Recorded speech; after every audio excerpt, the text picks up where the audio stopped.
More than 8:30, it's time to get started. Good morning everyone, my name is Albin, I'm a PhD student here at ITRL, and today we have this very special and interesting seminar about 4G and 5G for future transport concepts by Håkan Olofsson, which we're really looking forward to.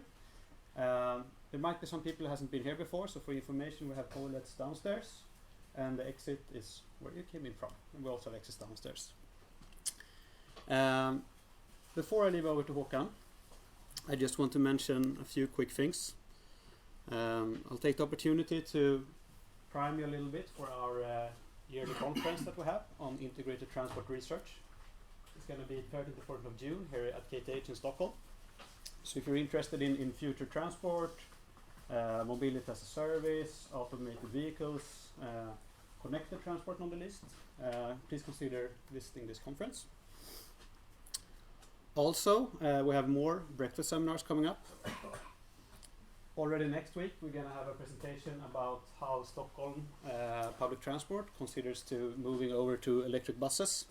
So we're going to hear their view and how they have assessed this whole question of using electric buses. Then a bit later in May we have two presentations, one about how the digitalized freight transport sector in Sweden can look like, so different future scenarios for how that can play out. And also a presentation by a researcher here at ITRL, Rami Darvish, about business model innovation and disruptive innovation for the transport sector.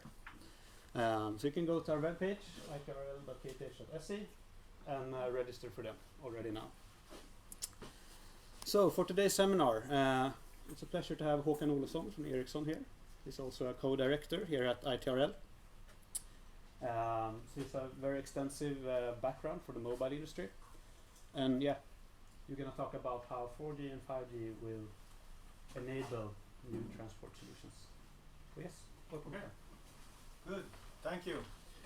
So Håkan Olofsson, my day job, I'm here as well. I'm really happy to be supporting ITRL and the research here. But my day job has been in all my career to enable radio access networks for various services. And I've been through the journey from at least from 2G now to 5G, and what I will focus on is the fact that if 2G and 1G to some extent, NMT, you remember, 2G brought telephony to the world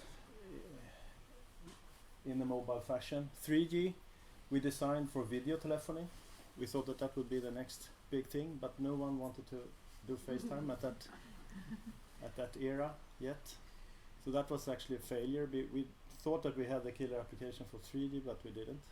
So we had to redesign 3G to make a very strong data connection to the internet, and that enabled the iPhone and the smartphone era. So it started with the capability of 3G that enabled Apple and others to make smartphones, and here we are with 4G having exploded that market, so we have the smartphone being now the prime way to access internet globally.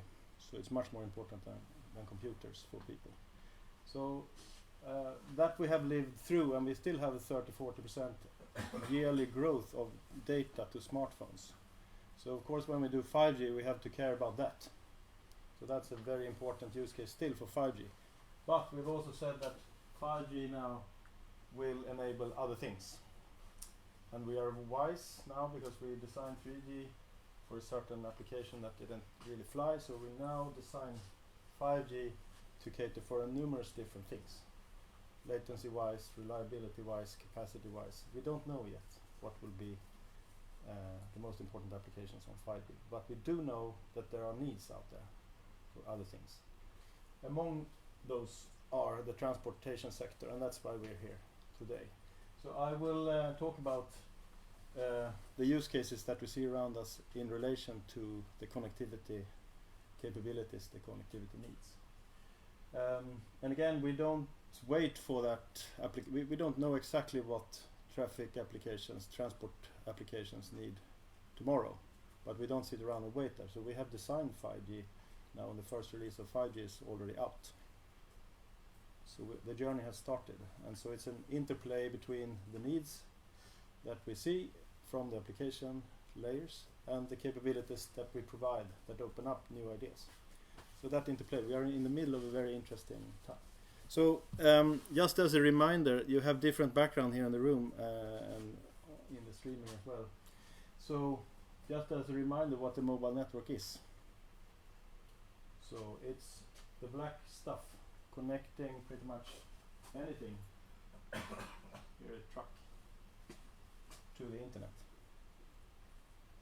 And here in the middle, that's where Ericsson is active. That's the capability we sell to Telia and other operators. And here is where we work to streamline the technology so we get less latency through that link and more capacity through that link, etc.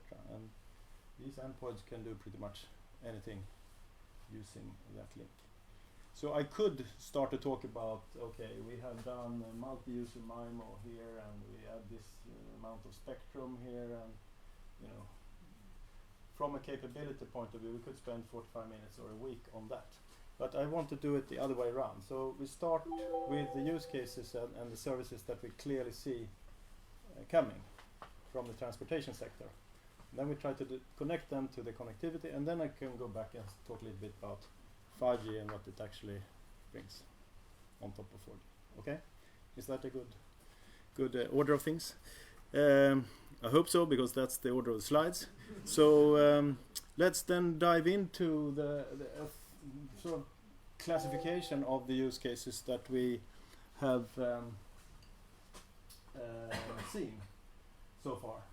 And I actually intend to go through all these 5 classes. And that means that each of those have to be quite shallow. We could talk all the seminar about one of these, but I want to cover connectivity aspects of all of these now. So it's sliced in this direction. So we have the convenience applications, infotainment, Wi-Fi to the kids in the backseat, things like that. We have the vehicle's own services, so telematics, what's going on with the engine of the vehicle, software downloads perhaps in the future to the vehicles. We have the advanced driver-assistance system, so ADAS, and related to that is the ITS, so what we call intelligent transport systems, how we can exchange data between vehicles and infrastructure to enable a better driving situation and a better transport system flow. And then we have the fleet. If you have a fleet of vehicles, if you are a bus operator or a truck operator, transport operator, you have fleet management, of course. But that transforms very much when you do autonomous driving. Then you have to control these vehicles in a completely new way. So that is interesting as well. And then the goods. We have, if we focus on the road, we still have not only vehicles, we have the goods on the vehicles as well. They can also be connected, the parcels, the pallets. So that's another class of things. All of these bringing needs of connectivity along the roads. So, and my bottom line here is the combination of these will drive a need along the roads for these base stations, 4G and 5G. And Telia and other operators, they need to know, okay, where should we build? Which road should we cover with what access and when? And that's the equation that I'm afraid I have to put it as a question still, because we haven't done that compilation of all these needs and made a roadmap, but we should. And that's an interesting area for research as well, I think. So diving into these categories then. So starting clockwise from convenience apps, I think this is relatively basic.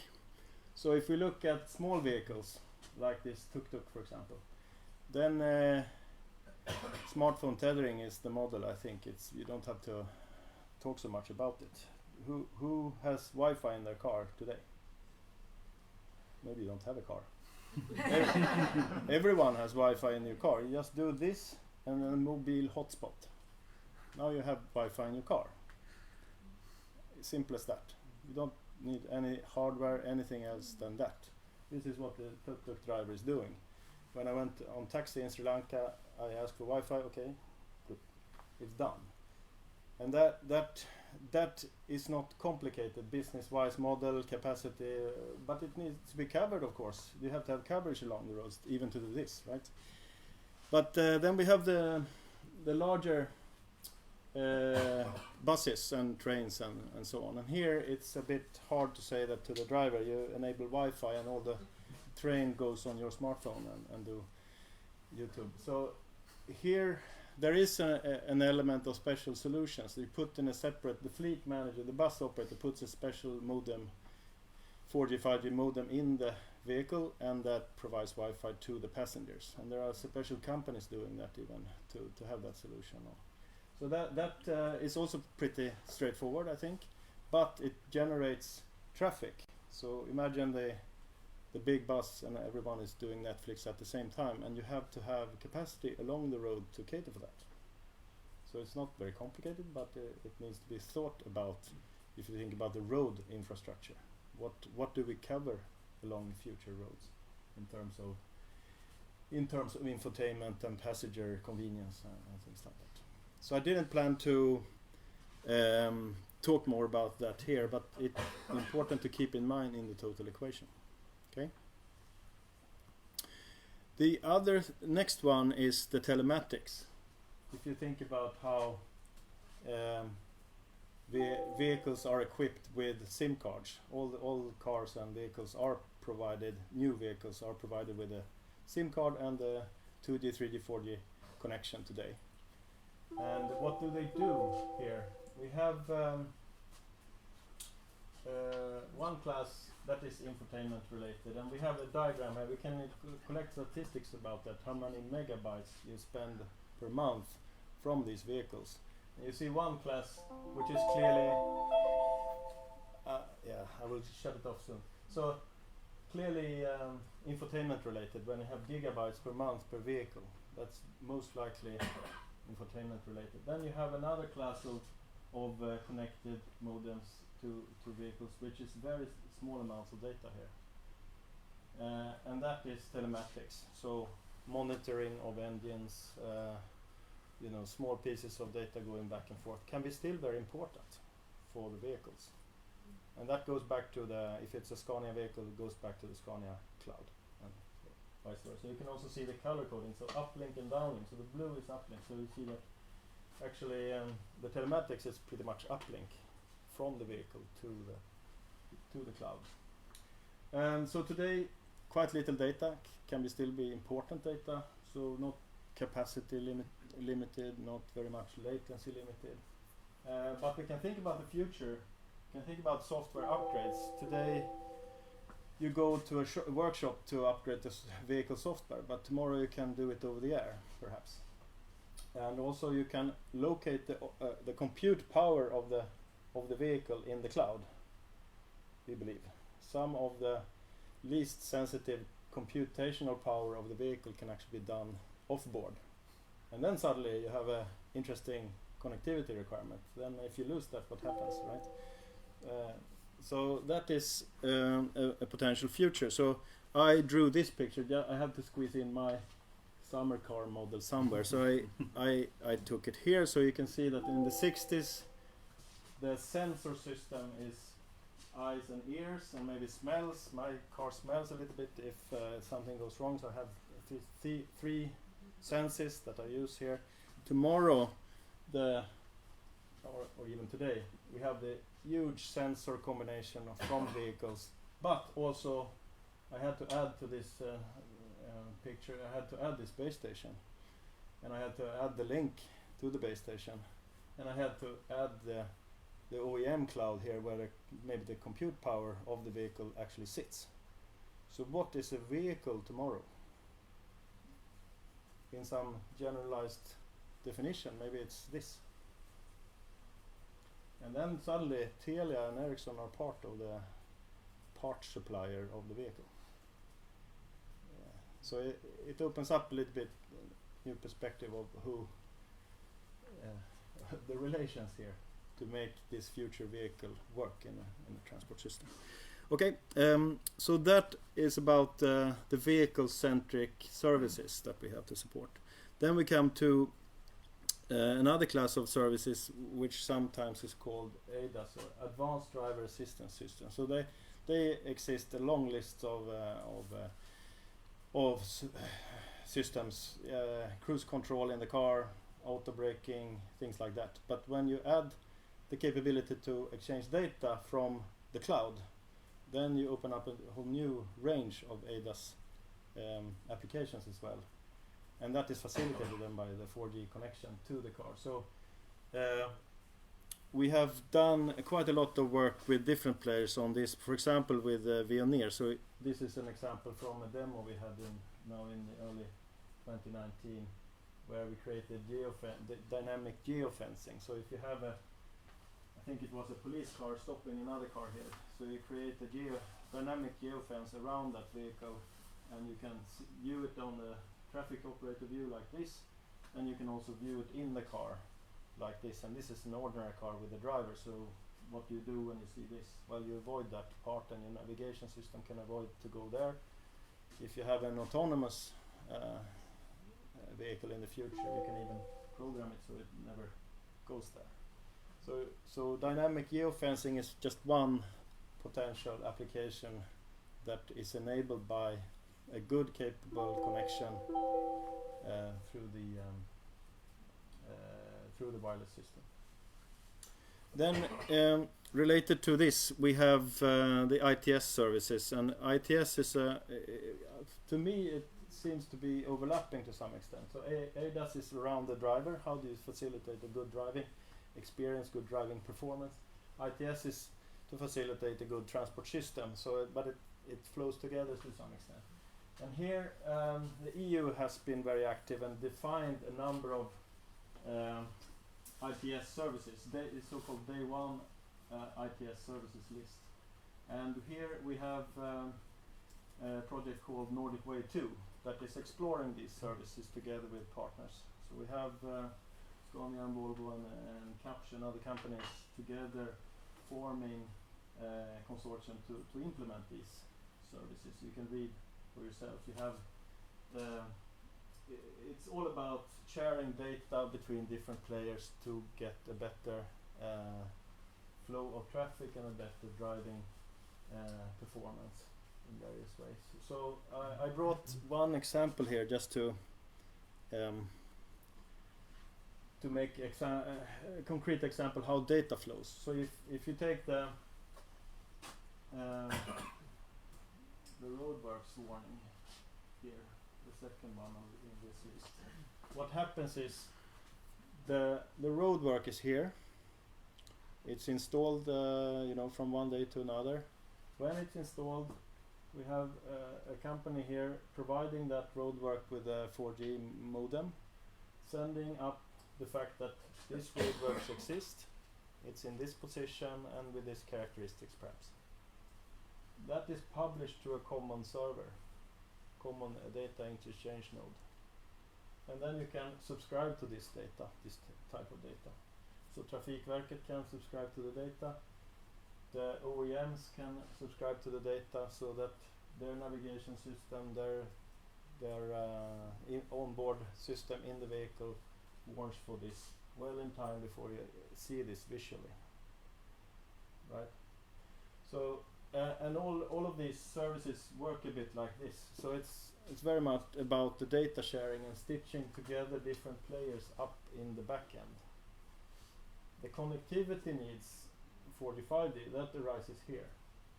So you need coverage along the roads to benefit from this. If you have no coverage, then you will not you will not see any road work warning, of course.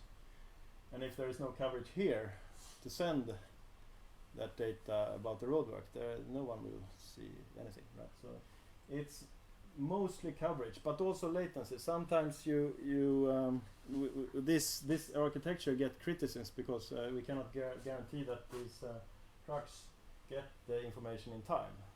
This is now stable for one day or so, but we have other cases where you have more dynamic use cases, and then we sometimes get feedback that well, we should only use direct communication here. I'm coming to that in the next slide, between the roadwork and the vehicle, because then latency is minimized. And there is an old Wi-Fi dialect to do this as well. So we have a debate going on in Europe. I have that on next slide. But the latency here has been one of the questions. How fast can we exchange data this way? And I just brought an example of latency over 4G. And I thought I had a demo coming up, but let's see if this is now died or how the demo effect is in play here.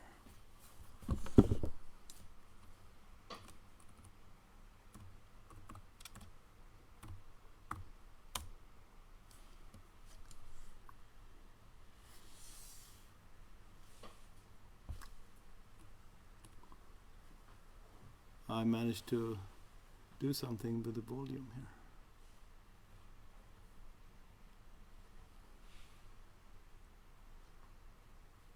Yeah, if you stay after we are done, I can show you the demo. It takes a little while, so I feel a bit under pressure here.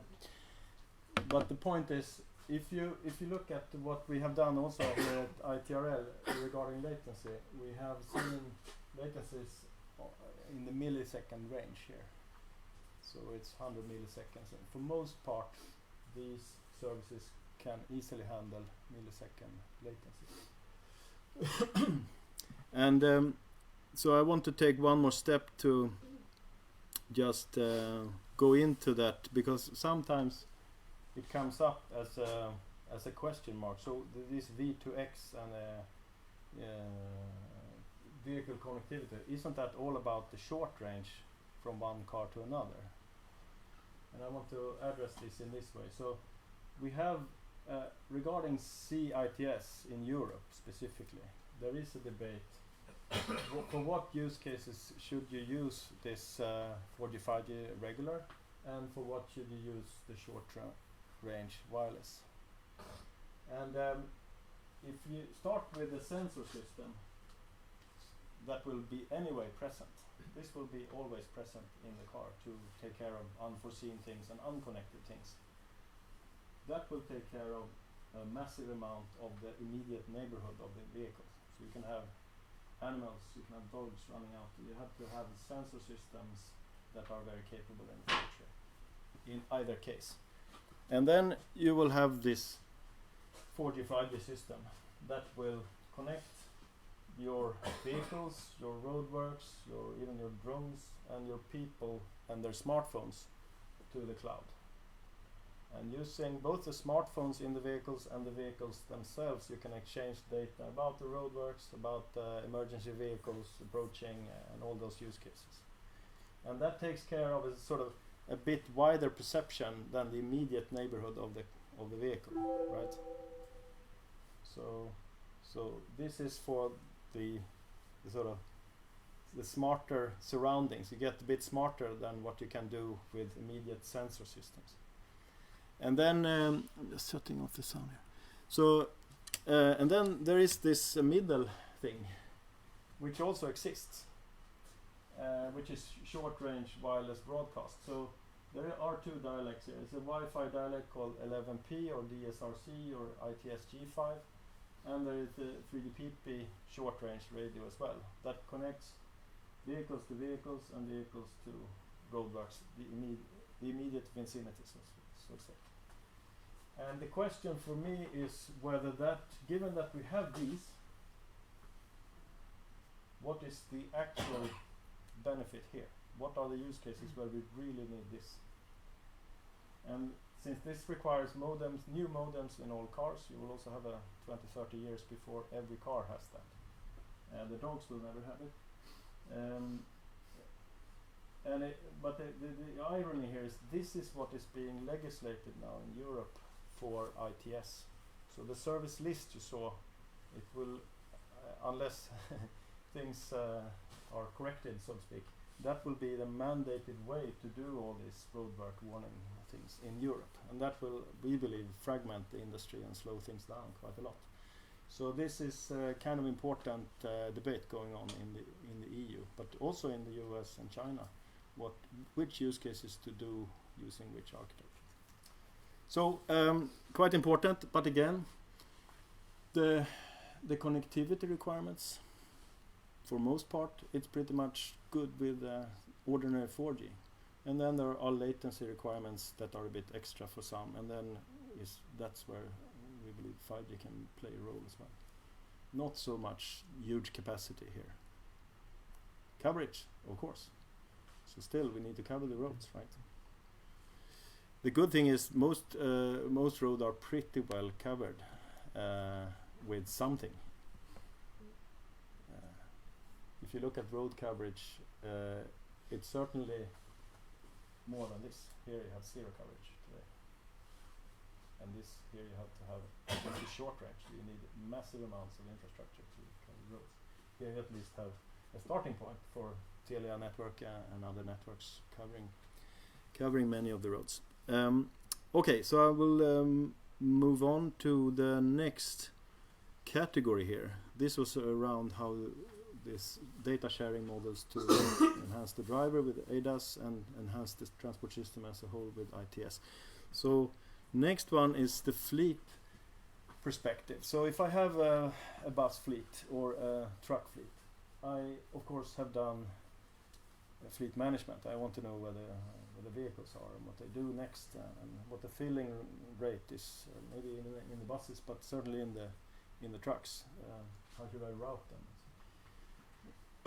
We have been interested in understanding, okay, so if I make the trucks and buses autonomous or driverless at least, because that's when Håkan Schilt was here from Scania and showed the total dynamic shift of removing the driver, how that changes the whole transportation sector. And given that, what do you need to do as a fleet manager to keep track of your vehicles? What do you need to help them with remotely? How does your fleet management system change? And we believe that we have to have a response system here now, taking care of remote assistance to these driverless vehicles. That's pretty clear that they are programmed to learn and they are programmed to handle many different situations, but they will not handle everything. So here we have an example showing that yes, we have 400 vehicles here, but one at this particular instant in time needs actually instant remedy of some sort from a remote place. And this is connected to the sort of control tower research we do here at ITRL. If you go out here, you have a sort of an embryo to a full control tower installation, and we do research on that. But connectivity-wise, now it's getting tricky, right? Because you need to, if you need to take over the vehicle, you need the control command, and you need the round-trip latency that is quite capable.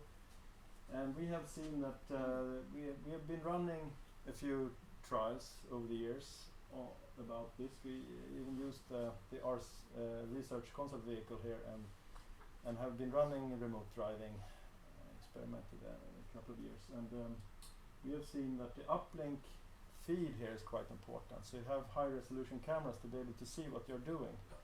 And that creates latency because you have a high resolution cameras, so you create the coding and decoding delays. And then you have only a few milliseconds left to transport the uplink data and to control routing. So uplink requirements become quite important here. Uplinks, app coverage, and of course latency. So this put new stress on the connectivity system along the road. So we have to probably decide very carefully, okay, this stretch of road, we will want to do this. This will not happen in all of Sweden or all globally day one, right? So we have to decide along this stretch of road and street, we want to be able to do this, and therefore we build the coverage and the capacity so that it works. So it's quite important to understand when does this happen, where does it happen, because then Telia and others can plan their network accordingly. We have done experiments that we are doing a new experiment with Transdev, which is one of the public transport, one of the biggest transport operators in the public transport operators in the world. So we're doing that in France, installing LTE and see how far we can get with that. We also did a trial with Einride. Maybe you've heard of Einride. That's completely driverless, and there is no place for a steering wheel even. So we did this with DB Schenker and Telia and Einride in Jönköping. So we have been out on a short stretch of public roads driving that vehicle, and also remotely steered it through the network. So we are experimenting with this, but we still have a lot left, I think, here to understand exactly what are the needs if you have more complex traffic situations. So that is what I plan to talk about in terms of fleet management and remote assistance to an autonomous fleet and so on. Here I think it's a very interesting research field to understand this fully, what to do about that.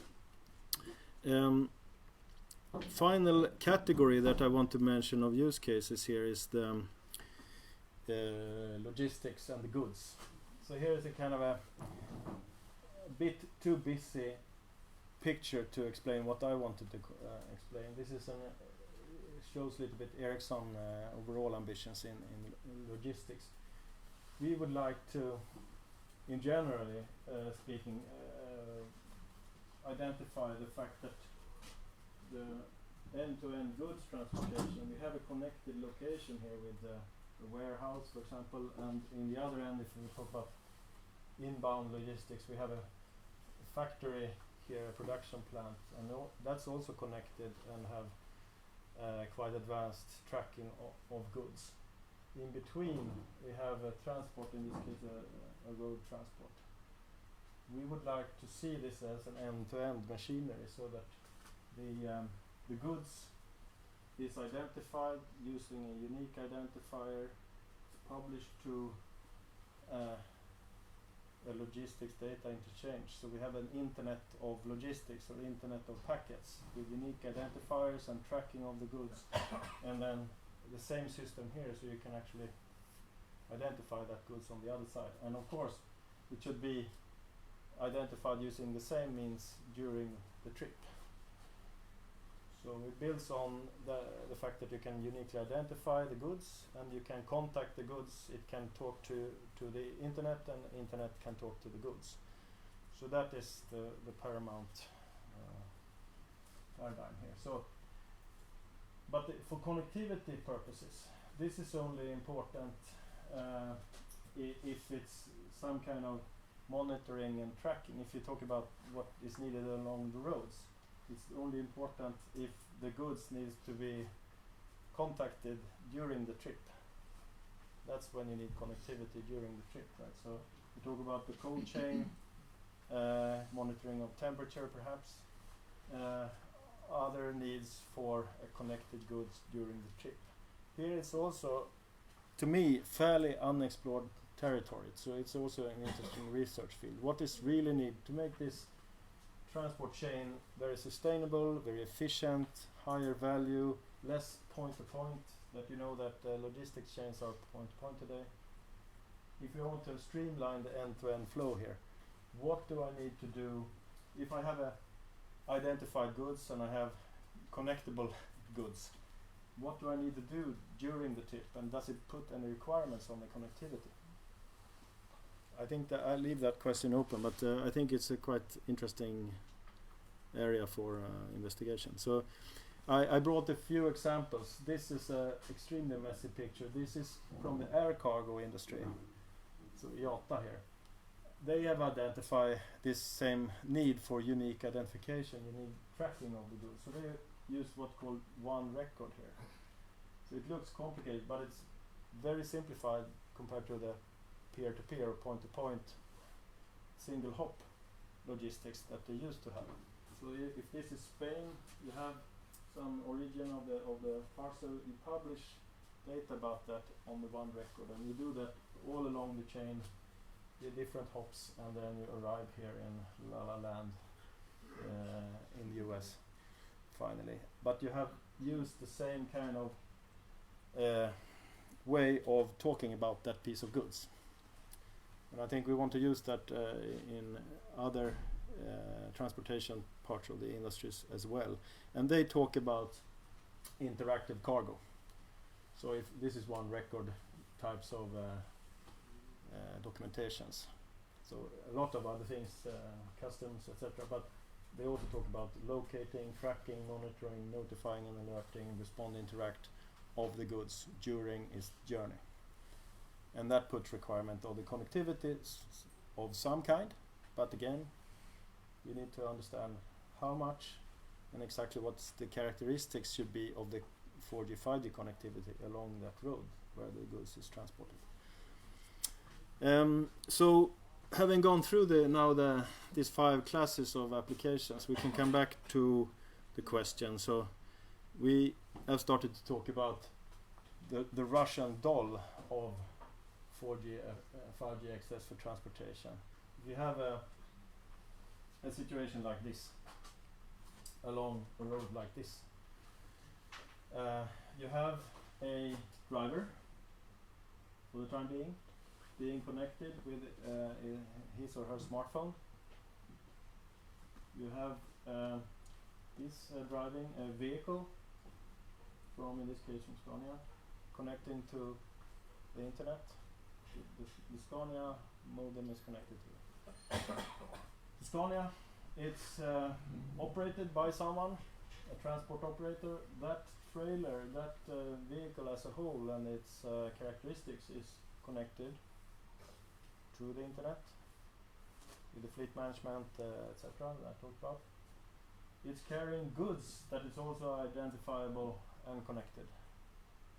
So the pallet here, the wrapping sort of is connected, and the goods itself can also be connected here. Here's my friend Sverker's wine box. He doesn't want this, he doesn't need a cold chain from Piemonte to Stockholm. That's very expensive, but he needs to make sure that this is not 50 degrees anywhere in the chain. Then the wine is destroyed. Cannot sell it anymore for the high price that he wanted. So somehow this needs to be controlled over time, and he has to have an SLA with the transport provider that this is has never been above 30 degrees. And that's not possible to buy today. Or it's very complicated, or you have to go do a cold chain transport. But so that's one thing, and then you have, of course, the clouds. These things are connected. This Russian doll of the hierarchy is connected to these different clouds. You have the goods, fleet, vehicle OEM. You have the Google Maps, of course, the third-party navigation providers. ITS, I mentioned, the Trafikverket thing, and the roadside cloud as well. So these need to communicate to these, and we need to stitch that together in the back end. So my question then, that I wish we could have answered already, but we should answer pretty fast. What is the overall 4G, 5G access need along this road, given all these needs that I talked about before, and given this connectivity that you see from this Russian doll vehicle? Coverage, capacity, latency, reliability, and the overall value, because if there is not much value, nothing will happen. You know, if Telia will never build very much 4G, 5G along this road unless there is some major value coming around. That can be safety, can be sustainability, can be sheer business value, efficiency, etc. But it has to be some clear value of doing things.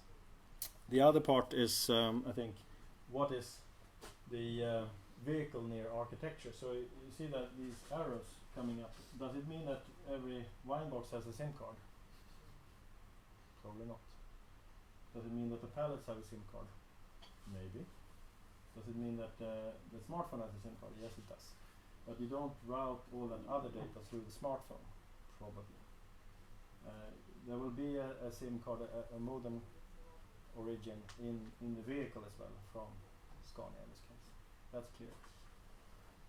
Most probably the fleet manager will have another modem connecting the fleet, and so on. But we need to be able to draw the in-vehicle architecture of the connectivity. What is communicating through which connection. And then we need to be able to draw the back-end connectivity, what clouds is sitting together, and how do we use this interchange node in the future that we saw in the other application example. So that landscape is still to be fully drawn.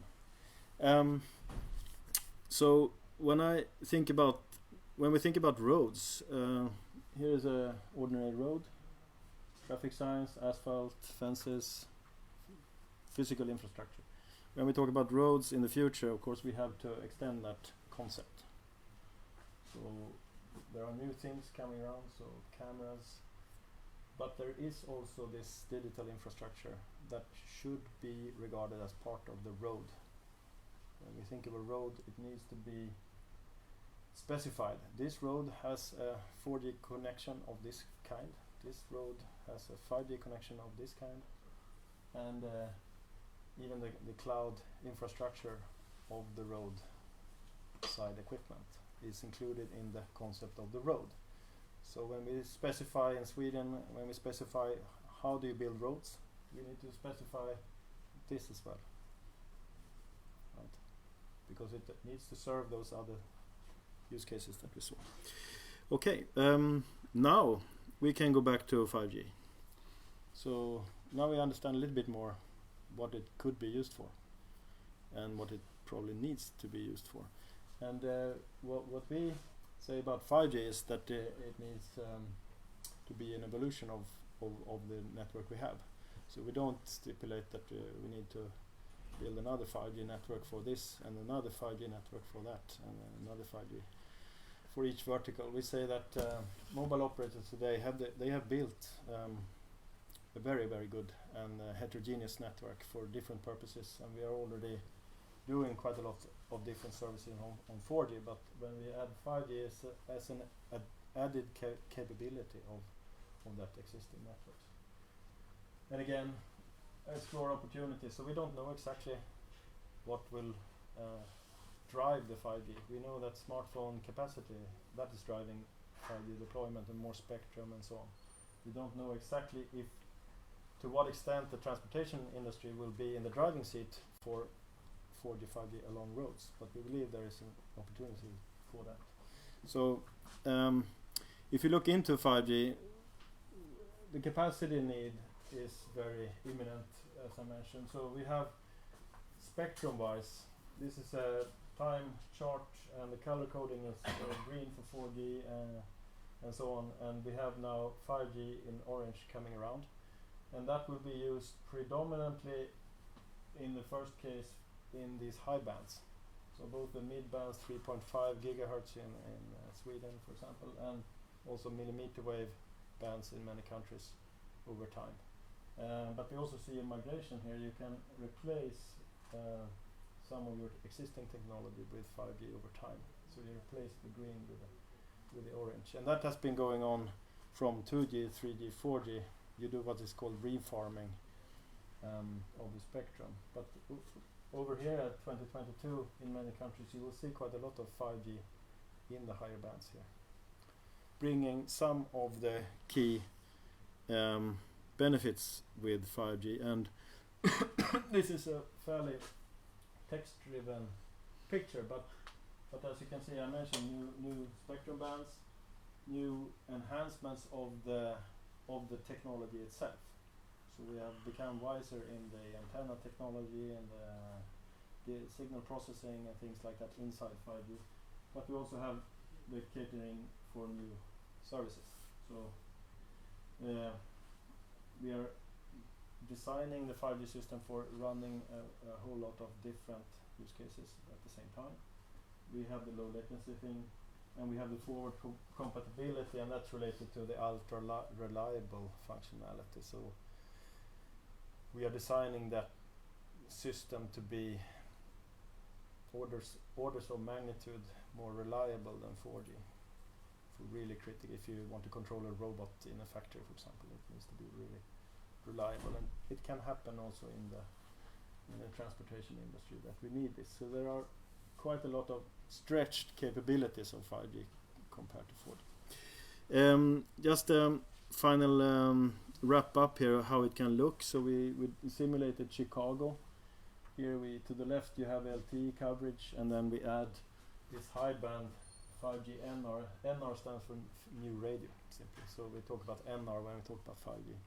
LTE is long-term evolution. So the abbreviation skills are not that fantastic in our industry, but the result is good. So we have LTE, 4G LTE to the left and 5G NR to the right, and you see that it gets much greener, particularly outdoors, and that's what's important for a city environment if you want to do high capacity transportation use cases.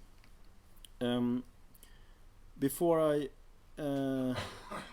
wrap up, I wanted to mention a couple of things that come up sometimes. The one to the left is, if we have this coverage need, capacity need, it would be very good to understand that where we have the coverage and where we have the capacity, because then you can adapt your use cases to that.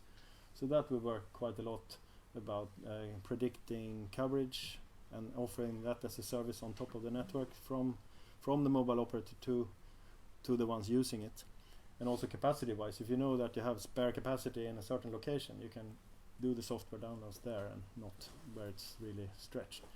So that's the left part, and the other one is distributed cloud. So if you want to do a lot of computing outside the vehicle, you may not want to do it in Luleå or if you're in southern Sweden and transport all the data forth and back. You may want to distribute your compute capacity close to where the action is, and that is distributed cloud. And we believe that for some use cases may have a role here to play as well. So that's also a research field. But it has to come from the needs, that the application types that I talked about. It cannot be that we just put the distributed cloud and then try to invent why it should be used. So that has to come from a real application need. So I will end with just mentioning what we do concretely here to explore these things. So one is the Telia's KTH 5G network here that we can use from KTH to experiment with 5G technology and these transportation use cases, and what latency you have and what you can do over that, just to experiment and see the power of the new technology and how it relates to the application needs. So that, I think, is a good opportunity.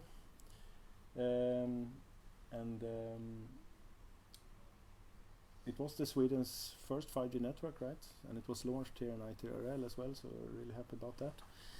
And then we have another place for experimentation, and that is the Tesla in Stockholm in Kista. So we have done a number of things in Kista. You have seen these shuttles.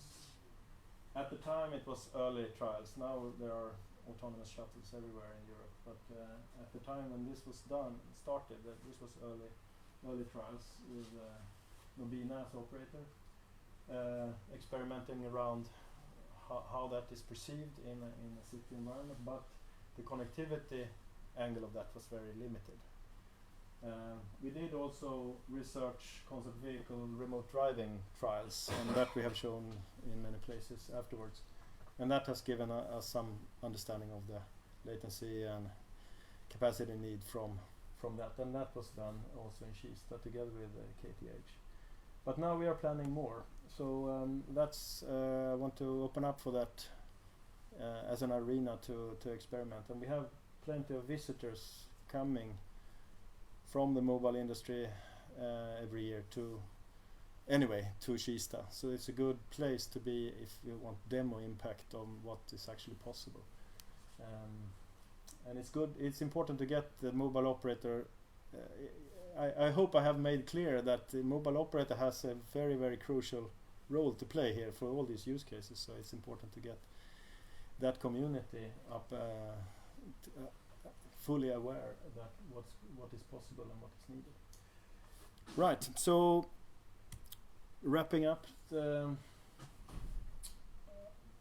ITRL is a very important place to be, to explore this, and 4G and 5G access for transport industry is important for that transformation of that whole industry.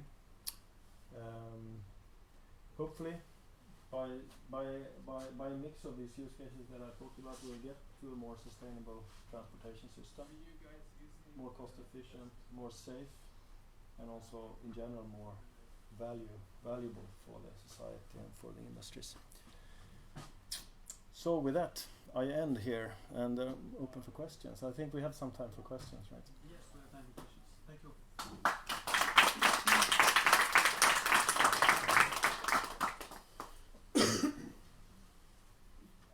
So, question, discussion points? Yes.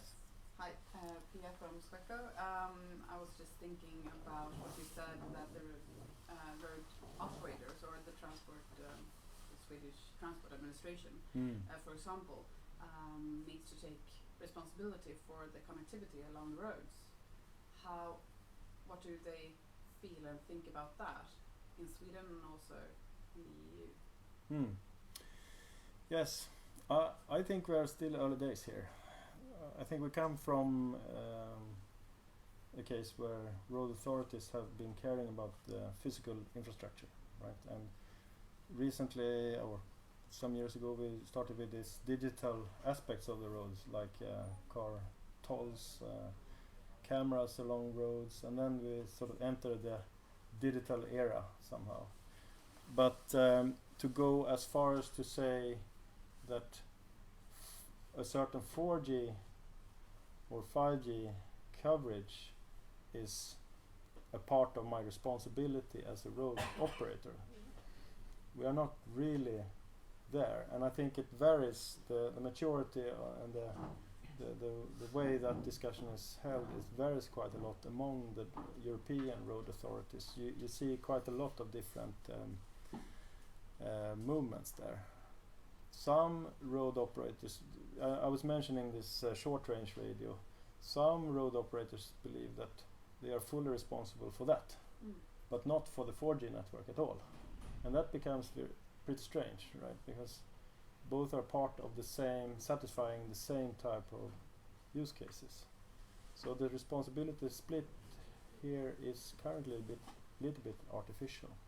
I also have another point that I normally make here, is that if you want to affect what is built along roads from mobile industry, then you can also, we've also seen movements to stipulate that in the spectrum regulation. So I believe in Germany we have coverage requirements along roads stipulated. If you get the spectrum to run 45, then you also have to cover this percent of the roads according to some quality criteria. And that movement we see, but then that requires interaction between different authorities. So the PTS in Sweden, Post och telestyrelsen, they stipulate what is going on in spectrum, and Trafikverket, they are stipulating what's going on around the roads. So they need to start interacting in a perhaps new way then. So I think we are still, and I think this is because of the ITRL's profile here with a multi-dimensional research. So technology from connectivity to vehicles to policy. I think here is a policy question that we can emphasize more in the ITRL projects, that what is the policy impact of this need that we saw? Just a comment. I mean, regarding the frequency authorities in Sweden, I would say that they are, up to now at least, mostly looking into covering or coverage requirements onto, I mean, the last few households. Exactly. in the very rural parts of Sweden. They have no, up to now at least, requirements or thoughts, I would say, to related to roads and road traffics today. So, and therefore putting this into the discussion also, it becomes very, very important really to find the requirements from road traffic use cases very, very soon, because as you know, the licensing processes and frequency allocations is a very, very long-term process. Yes. So what is discussed today is maybe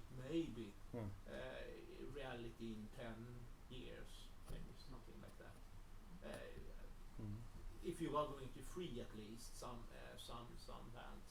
Yeah, that's true. If you want to evacuate the bands for new licenses, but I think what we saw in Germany and some other countries is that they have associated this already in the mid-band 5G licensing on 3.5 and also in the 700 megahertz. There have been these discussions, but there are actually other means as well. So if you say that the digital part of the road is a society critical thing, then can also start to talk about financing, because it's not evident that it's going to be totally market driven everywhere for every road, right? So you can start to think that perhaps we should have a subsidy policy that the society actually pays for the passive infrastructure along parts of that along the roads, and then it makes it more attractive for Telia and others to build in those specific places. So there are many incentive programs here, and that kind of incentive programs we see for covering houses. You mentioned the rural homes, so that is quite common when you look at how to cover the last homes in a country and give them internet.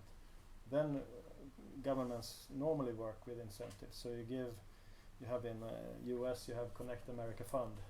AT&T gets money to provide fixed wireless access with 4G to homes, because it's simply not affordable otherwise. It's not market driven, and the same can of course be done with road coverage. So you can have mixed sponsoring methods here that I think are still quite unexplored territory as well. But it's a subject to the research and to the discussions we have here at ITRL. It's a perfect spot to have those mix of technology and policy discussions. Yeah. Thank you, Håkan, for a great presentation. Just want to ask you, like within those threads that you mentioned, like fleet management or with the packages, what would you say the most challenging aspects are within the different? I mean, it's maybe too broad, but if you can, what comes into your mind as the most challenging fronts from Ericsson's point of view? Is it more the policy, the technology, the business, or what more specifically, if you can bring it down, like going to the next steps? I think we have an underexplored understanding of what the combination of these things mean in terms of what we need to provide. I think that is it's a kind of a vacuum in between. We have a 5G capability, 4G capabilities, and we have all these use cases. And normally people only talk about one use case at a time. Now I'm talking about connected goods. Okay, I'm talking about that. Now I'm talking about the ITS. And no one has gone so far as to say, okay, what does it actually mean to do this at the same time on the same street or road? That is not known, and that is a hurdle, because then it affects what we should require in this spectrum licensing and things like that. That is a problem. I think that's a sort of business technical problem. And then you have the policy things that we mentioned. I think that is a hurdle. Who finances this? What is society critical stuff? What is market driven stuff? That can be a hurdle. And then we have, if you look at the autonomous fleets, going driverless, there you have the usual list of policy stuff. So how do you actually go driverless, which brings a lot of benefit, we believe, from the whole industry dynamics, but how do you come there? And we believe that the connectivity to the vehicle can actually be removing some of the barriers from a full driver and to the full autonomous thing. There is a thing in the middle where you can give it quite a lot of support to vehicles. But again, what should be done, where, which part of which kinds of roads are most important to do first, etc. That is the landscape there. I think is also a kind of a third hurdle. Wait, more questions? Yeah, Are we we're running out of time? So we will formally close the session now. Håkan, will you stay a little bit? Yeah, of course. Yeah, for discussion, so you can please talk with Håkan later. Just a few quick things. There's been a participant list circulating. Please sign that if you haven't done that. Very important for us to pay the tool. And then this presentation is also available to watch on our Facebook page, ITRL's Facebook page. So there you will have all the slides and everything. So yeah, we will not circulate the presentation, but you will see everything there. So please go there and check it out. Also, yet again, I want to remind you of the upcoming seminar, next one, 9th of April, so in 1 week. And 2 more coming up in May. So please go up and sign up for that. So yes, Håkan, thank you very much for today, and thank you all for coming.